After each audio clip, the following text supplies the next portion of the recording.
આપણે ગ્રાફિક્સની મદદથી સમજાવવાની કોશિશ કરીએ કે અચાનક કેમ ગુજરાત ઠંડુગાર થયું છે, કારણ કે ગઈકાલ સુધી એવું નહોતું, પરંતુ અચાનક કેમ ઠંડુગાર થયું ગુજરાત તે ગ્રાફિકલી સમજો। ગુજરાતમાં શીત લહેરને અને સાથે સાથે ઠંડા પવન છે, કારણ કે ઠંડી તો છે જ પરંતુ પવન પણ ફૂંકાઈ રહ્યો છે અને આ પવનને કારણે લોકો વધારે પરેશાન થઈ રહ્યા છે। આગામી 72 કલાક જે છે તે ભયંકર ઠંડી પડી શકે છે અને હવેથી ઠંડીની શરૂઆત થઈ છે, એટલે શિયાળાની શરૂઆત હવે કહી શકાય કે જ્યાં ઉત્તર ભારતમાં હિમવર્ષા છે અને એ વર્ષાને કારણે ગુજરાતમાં પણ હવે ઠંડી ગાત્રો થીજાવતી જોવા મળી રહી છે।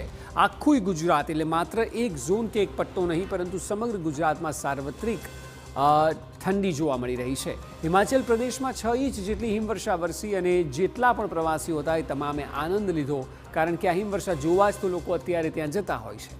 જ્યારે કે જમ્મુ કાશ્મીર અને ઉત્તરાખંડ પણ આ બે રાજ્યો એવા છે કે જ્યાં તાપમાનનો પારો -ડિગ્રીમાં છે અને અહીં 3 રાજ્યોમાં શીત લહેર હોવાને કારણે તેની સીધી અસર ગુજરાતમાં અને ગુજરાત સહિત તમામ રાજ્યોમાં પણ જોવા મળી રહી છે। જો હવે સૌથી ઠંડા શહેરોની વાત કરવામાં આવે તો આપ જુઓ, નલિયા જે છે તે દર વખતની જેમ 7.5 ડિગ્રી અત્યારે છે, સૌથી વધારે ઠંડુગાર નલિયા જોવા મળી રહ્યું છે। ત્યારબાદ ઉત્તર ગુજરાતમાં આપ જુઓ ડીસા 10.6 ડિગ્રી, કારણ કે અહીં પણ ભારે પવન જોવા મળી રહ્યો છે।